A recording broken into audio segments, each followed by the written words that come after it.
Ladies and gentlemen, our inductee, John L. Beard.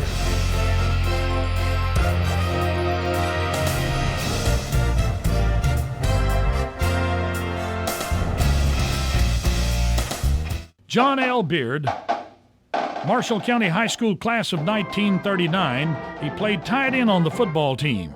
He and his brother Happy Beard were Wildcat teammates. John L. is number 22, the first player from the left on the line. His brother Happy is number 25, the first player from the left in the backfield. Now, Happy was a tough, fast fullback, and he picked up the nickname Happy after the circus came to town with a sideshow featuring the fat lady with the name Happy. After that, the guys started calling Herman L. Beard Happy Beard. The photo is one of the earlier teams prior to John L.'s senior season of 38. As we look at this team, left to right on the front row, number 22, John L. Beard. Number 30 is J.D. Green, center, Lon Roberts. And number 24 there, we know him today, is Colonel George Newman. Number 26, Hubert Baines. Number 28, Humpy Smith. And the end is unidentified.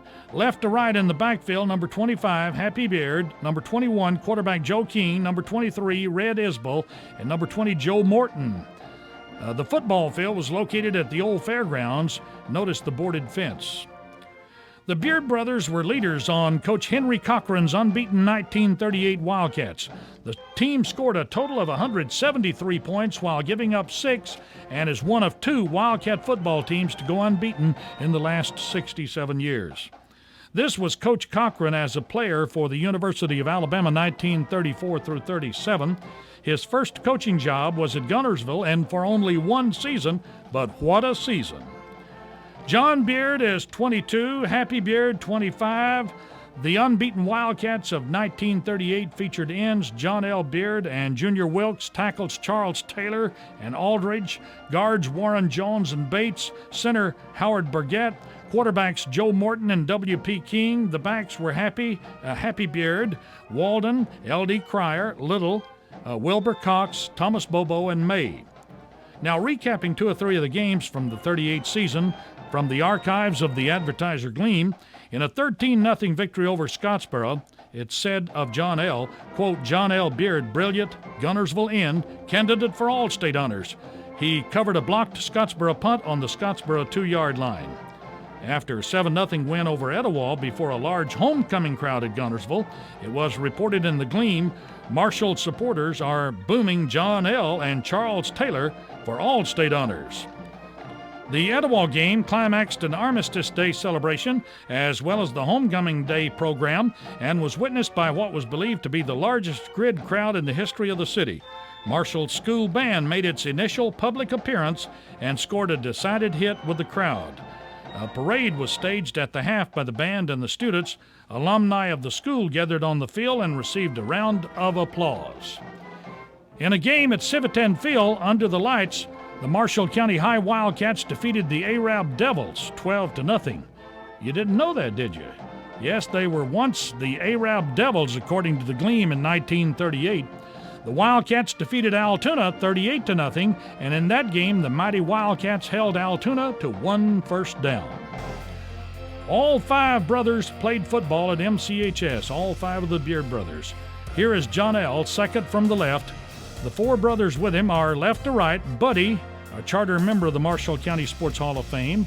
Next is John, third is Guy, fourth is Happy, and fifth on the right side is Herschel. Now, Herschel is the father of Randy and Will, Guntersville attorneys.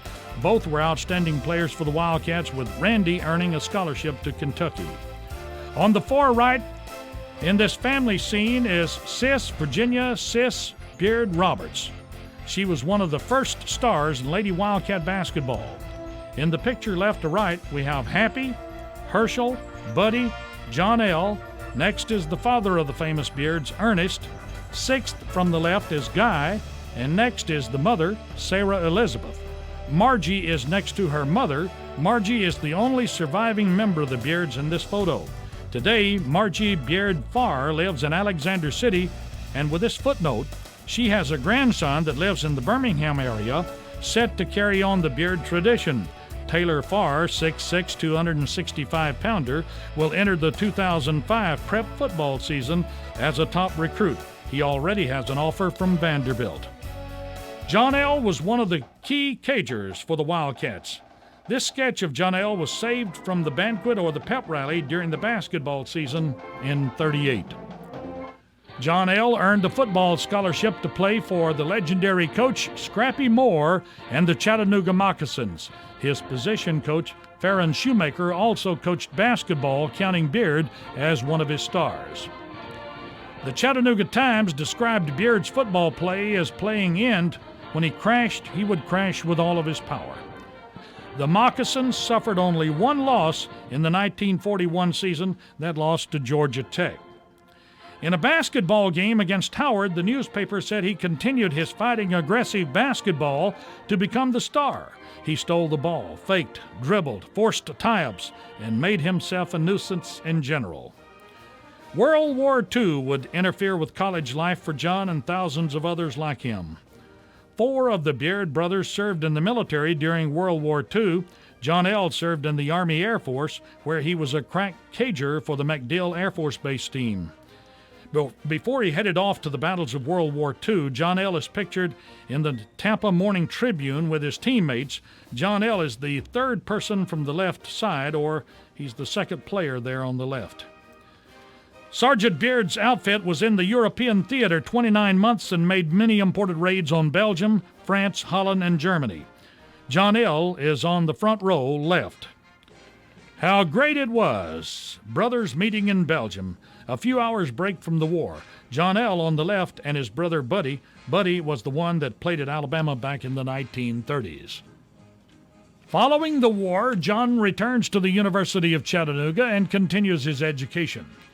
Beard's leadership role was developed even more at Chattanooga, where he served as president of the Phi Delta Sigma fraternity.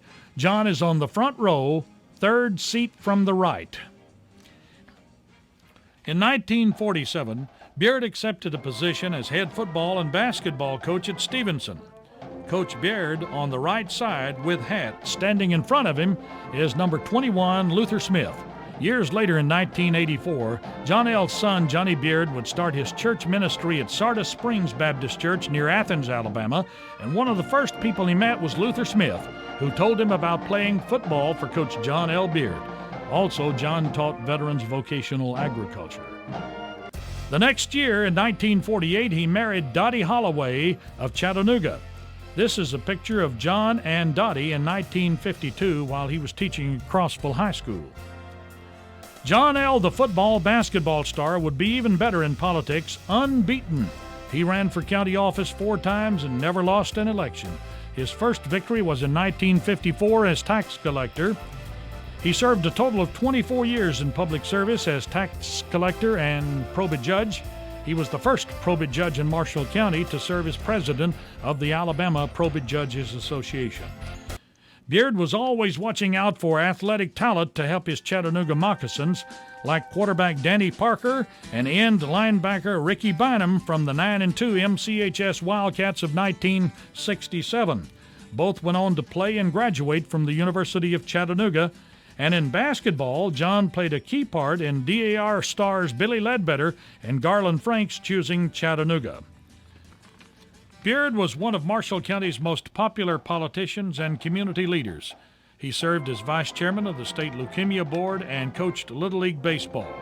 The grandchildren, Hannah Martin, upper right corner, with the runner-up Alabama trophy from the 2000 state basketball tournament. Her brother in the lower right, Tyler Martin, a 2002 star lineman for the Wildcats, is today attending Tusculum College on a football scholarship.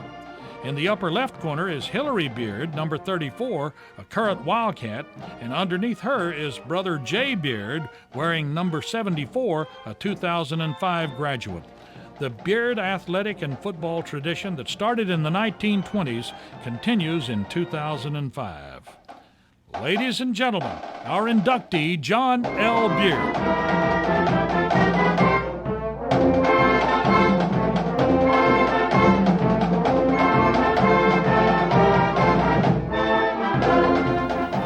Thank y'all very much. On behalf of my family and I, we would like to take this opportunity to thank you for honoring the memory of my father, John L. Beard, by inducting him into the Marshall County Sports Hall of Fame. It is for us an honor to be included among the distinguished past and present inductees to this Hall of Fame. I regret that my mother did not live long enough to accept this award on my father's behalf, because she is the one who spent countless hours compiling a history of his life and submitting it to the Hall of Fame committee for its consideration. You are also honoring her for her efforts. She too would be so very proud. My father was what Tom Brokaw has called a part of the greatest generation. He was one of 7 children born to Sarah and Ernest Beard. As you saw on the video, there was Herschel, Buddy, Happy, Guy, Virginia, and Margie. For them, athletics was a respite from the cotton fields and the farm work of Georgia Mountain. While I was not around to see my father succeed on the field of athletics or to go to war in Europe, I was able to see him excel as a public servant and as a husband to my mother and as a father to my sister and I, who, by the way, my sister is in Africa this evening on a mission trip. And she regrets that she is not able to be here for this banquet. My father was the first one that I inducted into my Hall of Fame, and I have the walls of my mind covered with his memories. Thank you for adding to those memories this evening. Thank you very much.